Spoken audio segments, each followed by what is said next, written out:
Let's now bring in Jim Cramer, who joins us from the New York Stock Exchange. Jim, I cannot wait. What do you make of this verdict?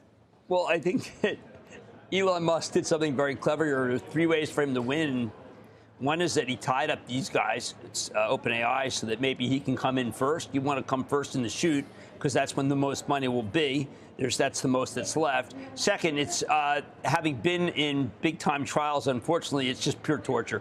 And he tortured these guys, but good. I mean, there's nothing like being deposed forever. It's really rather extraordinary. And then, you know, I think he made it. He could have won. Mm-hmm. So, I mean, like he could have won. He got to torture them. The richest man gets to torture everybody. It's, again, if you've ever been deposed, you know it's one of the most embarrassing, horrible things you can do. And now he gets first in the queue, so he gets the most money and not worry about whether people are out of money because these deals are big. Maybe he pulls in like 4 or 5 trillion. 5 trillion. I'm not kidding. If they price the thing wrong, they just do a sliver, it's entirely possible it gets to be 4 trillion, 5 trillion. Yeah. It's as absurd as that is. But I think it was, it was kind of a strategy, and it was a good one. When you read the piece in the Journal today, you just say, wow, their lawyers just made, they just pulled the wings off the flies that are OpenAI. And, it's kind of a terrible thing if you ever been in other words, like that. A lot of people were saying immediately for the past hour or so, what a win for OpenAI, what a win for Sam Altman, he survives. And you're saying that we need to think about this as a strategic move by Musk, right? You're talking about that IPO still, it's the first, it's the biggest. Right. Well, you want to have, if you need, let's say they do 10% of the thing. I mean, it's a huge amount of money that they need to bring this deal. And you don't want people to be out of money by the time they get to the third guy. I mean, OpenAI may now be the third after Anthropic, and you want to be first. Whoever is first wins. So, yeah, I think it was a good strategy. Look, I think it's great that OpenAI had a quick victory, but did they? I mean, I think that you really wanted to do is you wanted to hold up OpenAI. You wanted to torture Sam Altman, you obviously hated. You want to torture all those guys, I guess you hate. And you have unlimited firepower. He's got more money than the government.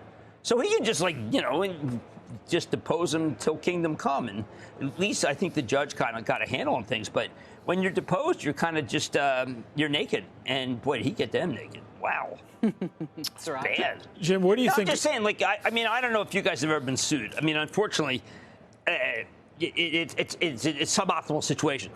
When it happens, you realize that you wake up in the middle of the night. It's very Kafka-esque. So everybody in OpenAI had a real dose of Kafka. And Kafka's you don't want Kafka. Is Kafka bad? So they got Kafka, and they got Kafka. And as far as I'm concerned, wow, even rich people get Kafka. Jim, what do you think about the IPO in terms of the retail investor? Because normally when these come out, it's institutional. How do you think that's going to play? Well, they use market orders, and they get killed. And, take a look at the deal we had last week, the Cerberus. They used market orders. They were down a quick 100 within, a couple hours. They forget what it's like or they weren't in 2000. They don't remember 1999, 2000. So I don't want lambs to the slaughter. I don't know how much you can teach these lambs. I had a lamb shank last night. Delicious. These people do not understand what's about to happen. So they obviously want to be with Elon. But that's a big deal. Who doesn't want to be with Elon, right? And look at Twitter look at Tesla after all these years, Jim. The valuation still is incredibly high, especially given all that aside. But do you think this is lambs to the slaughter? Initially, people got very excited. I know because I said, "Listen, don't buy it," and went down. And eternal opprobrium from Elon, but that's okay. As long as my wife likes me. And I feel very strongly that people have to learn how to be disciplined. And unfortunately, they're going to have to learn how to be disciplined in the Cerberus way, which is to realize that if you put the market order like the Figma way, I mean, these are disasters for people. And we got to stop it. And we got to explain to people you need discipline. Or we just say, you know what? Let the hedge funds fleece them. And I don't want to do that. I feel like I have some responsibility to the people who watch the show. Right, but you look at the size of NVIDIA. They don't know how to put a limit order in. They buy market order. It's like, NVIDIA's actually interesting down here. I love the fact that it's not up going to the quarter. If NVIDIA went public at $2 trillion, we would have all thought it was crazy, right? If NVIDIA went public at 2 and it's worth 4.4. So I guess we're all asking, how big can the numbers be at this point? NVIDIA paid its dues. I mean, it was in the, there was it wandered in the desert for 40 years, that thing. True. I mean, I remember when I was talking to Jensen, and I don't know, about a decade ago, it was at $2, and we were looking at each other trying to figure out how to get this dog to hunt. And then we decided to name it NVIDIA, my dog NVIDIA, and then it started hunting. I'm not kidding. This thing did not go. Take a look at the long-term chart, and you realize, wow, NVIDIA was not built in a day.